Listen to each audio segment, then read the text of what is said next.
Hello বন্ধুরা, আমি সুস্মিতা। নতুন আরও একটা ভিডিওতে সবাইকে স্বাগতম জানাই। সকালবেলা থেকে ভিডিওটা শুরু করেছি সকালের ব্রেকফাস্ট থেকে। তো সকালবেলা ঘুম থেকে উঠে থেকেই মানুষের জীবনে নানান রকমের অনেক কাজই থাকে। সেই কাজগুলোকে শেষ করে সকালের ব্রেকফাস্টটা কিন্তু আমাদের মানে মোটামুটি একটা সবথেকে বড় কাজ দিনের। তো আজকে সকালবেলা কি ব্রেকফাস্ট বানাবো সেটা মনে করতে করতে দেখলাম ফ্রিজে রয়েছে একটু ক্যাপসিকাম আর কিছু সবজি নেই, যেহেতু সপ্তাহের একদম শেষ দিন শনিবার। তো সেই কারণের জন্য বিনস দিয়ে, আলু দিয়ে, পেঁয়াজ দিয়ে, তার মধ্যে সামান্য পরিমাণে একটু ডিম দিয়ে একটা ভাজা বানিয়ে নিয়েছিলাম। এগুলো খেতেও বেশ ভালোও লাগে, অল্প তেল দিয়ে বেশ। তো এরপরে সমস্ত কিছু কাজকর্ম সেরে চান টান করে সকালবেলা পুজো দিতে চলে এসেছি। তো আজকে আমরা যখন সকালে হাঁটতে গেছিলাম, তো ওখানে দেখি যে সবার বাড়িতেই না শিউলি ফুল গাছ আছে। আমাদের ওখানে শিউলি ফুল নিচে যেগুলো পড়ে থাকে সেগুলোই অনেকে কোড়াই গাছটা নাড়া দিয়ে দিয়ে অনেকে, মানে আমরাও করতাম ছোটবেলা থেকে, এখনও হয়তো বাড়ি গেলে সেটাই করি। কিন্তু আমাদের এখানে দেখি নিচে যে ফুলগুলো পড়ে থাকে গাছের নিচে, ওরা সেগুলো না কি নেয় না, সেগুলো ওরা ঝাঁট দিয়ে ফেলে দেয়। তো আমি দেখছি রোজই ২-৩ দিন ধরে দেখছি, এবার অচেনা অজানা জায়গায় কে কী বলবে না বলবে, ৩-৪ দিন লক্ষ্য করার পরে যেদিন হাঁটতে গেছিলাম সেদিনকে দেখলাম যে গাছের নিচে ফুলগুলো পড়ে রয়েছে। তখনও ওরা সেখানটা পরিষ্কার করেনি, তো আমি নিয়ে চলে এসেছি। তারপর ব্রেকফাস্ট সেরে সকালে রুটি আর ওই ভাজাটা দিয়ে ব্রেকফাস্ট সেরে সকালবেলা জামাকাপড়গুলো ছাদে দিতে চলে গেছি। আকাশটা বেশ মেঘছাই মেঘছাই, কিন্তু তারই মধ্যে একটু সকাল সকাল দিয়ে এলে মোটামুটি ৫টা ৫:৩০টার সময় জামাকাপড়গুলো তুলে নিয়ে এলে হাওয়াতেও অনেকটা শুকিয়ে যায়। তাই সেই কাজটাই সকালবেলাতে করে নিচ্ছি। সারাদিন মানুষের কত কাজ থাকে, বিভিন্ন বিভিন্ন মানুষের বিভিন্ন বিভিন্ন কাজ। তারপরে কিছুটা সময় নিজের কাজের একটু সময় পাই। তারপরে চলে আসি সকাল মানে দুপুরবেলার যে খাবারটা সেটা রেডি করতে। তো আজকে দুপুরবেলার খাবারটা খুবই সাধারণ করছি, তার কারণ হচ্ছে কারণ সারা সপ্তাহটাই এত মাছ মাংস খাওয়া হয় বা ডিম খাওয়া হয় যে আজকে ভেবেছিলাম যে একটু খিচুড়ি রান্না করব। তারপর বুঝতেও পারছি না যে বৃষ্টি হবে কি না হবে, বা বৃষ্টি না হলেও খিচুড়ি রান্না করেই থাকি। কিন্তু তাই ভাবলাম যে না, খিচুড়ি রান্না করলেও সেটাতে হয়তো একটু সব কিছু দিতে হবে। তো সেইটাকে মনে করে একদিকে করছিলাম হচ্ছে নর্মাল ভাত, আর একদিকে করছিলাম পেঁয়াজ দিয়ে মুসুর ডাল। এই পেঁয়াজ দিয়ে মুসুর ডালটা কিন্তু সত্যি ভীষণ ভালোও লাগে, মানে নর্মালি শুধু খাওয়া হয়ে যায় এরকম আর কি একটা ব্যাপার। আর এর সাথে যদি থাকে একটা মাছ ভাজা কিংবা একটা ডিম ভাজা। তো যাই হোক, আজকে খাবার মেনুতে মাছ ভাজা তো ছিল না, আজকে খাবার মেনুতে ছিল হচ্ছে ডিম ভাজা। তাই একদিকে মুসুর ডালটা রেডি করে নিচ্ছি আর একদিকে রেডি করে নিচ্ছি হচ্ছে ভাতটা। তো আমাদের যেহেতু দুটো লোক, এই ছোট হাঁড়িটা ভীষণ ভালো লাগে, মানে রান্না করতেও ভালো লাগে, ভীষণই ভালো লাগে।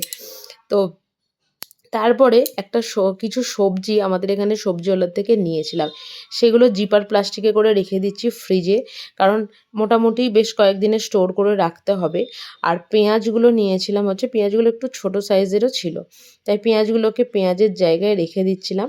আর কাঁচা লঙ্কাগুলোকে রেখে দিচ্ছিলাম হচ্ছে কাঁচা লঙ্কা যে বোটাটা থাকে সেটা ছাড়িয়ে রেখে দিলে ফ্রিজে বেশ অনেক দিনই ভালো থাকে। তো সেইগুলোই কাজগুলো করছিলাম। তো আজকে চলো আমি কিভাবে ফ্রিজে কাঁচা লঙ্কা রাখি সেটা তোমাদের সাথে শেয়ার করব। তো সমস্ত কাঁচা লঙ্কাগুলো এইভাবে ছাড়িয়ে নেবার পরে ওই যে লাল কাঁচা লঙ্কা দেখছেন দুটো, তো এই লাল কাঁচা লঙ্কাগুলো আমি রেখে দিয়েছি কাঁচা দানাগুলো বসিয়ে, যদি কাঁচা লঙ্কা গাছ হয় সেইটাকে মনে করে। তো আমি তো ঠিক জানি না, তবে অনেকেই শুনেছি লাল লঙ্কার দানা বসালে নাকি গাছ হয়।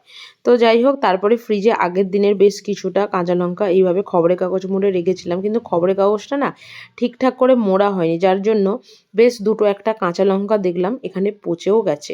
তো পুরো কাঁচা লঙ্কাগুলো পরিষ্কার করে নেবার পরে একটা খবরের কাগজকে খুব সুন্দরভাবে এইভাবে একদম নিচ থেকে ওপর এবং কৌটোটাতে পুরো চারিদিকে যাতে মানে খবরের কাগজটা দিয়ে ঢাকা থাকে সেইভাবে দিয়ে ওপর থেকে খবরের কাগজের মুখটাকে একটুখানি মুড়ে দিয়ে কাঁচা লঙ্কাটা রেখে দিই। বিশ্বাস করবেন না, দিন 15-20 কাঁচা লঙ্কাগুলো এত ভালো থাকে তো যেটা বলার নয়।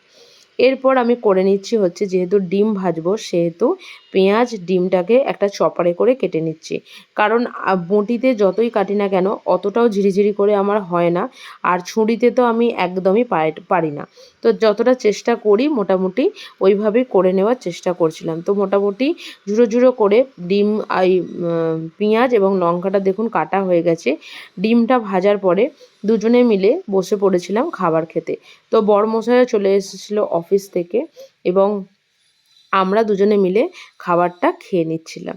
তো চলো খাবারটা খেয়ে নিয়ে রেস্ট নিয়ে বাকি কাজগুলো করা যাক। তো বিকাল প্রায় তখন বাজে ঘড়ির কাঁটায় 5টা। তো সারা দুপুরটা তো সেইভাবে শুইও না, রেস্টও মানে ওই টুকটাক আধ ঘন্টা। তারপরে মোটামুটি জামা কাপড়গুলো ছাদ থেকে তুলে নিয়ে আসার পরে সেগুলোকে একটু গুছিয়ে নিচ্ছিলাম, কারণ ওই একটা ঘর এবং সেখানেই আমাদের বসা। তো সেই কারণের জন্য সেখানে সব কিছু গুছিয়ে টুছিয়ে নিচ্ছিলাম। তো এরপরে রাতের যে খাবার থাকে আমাদের 3 বেলার, প্রত্যেকটা মানুষের জীবনে সারাদিনে 3 বেলা কি রান্না হবে, এটা একটা কিন্তু বিশাল কাজ।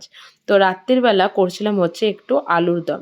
এবার হয়তো ভাববেন আলুর দমে সোয়াবিনটা কী করছে, কারণ আমার বরমশাই 1 পিসও সোয়াবিন উনি খান না। তো সেই কারণের জন্য আমি সোয়াবিন খেতে ভীষণ ভালোবাসি।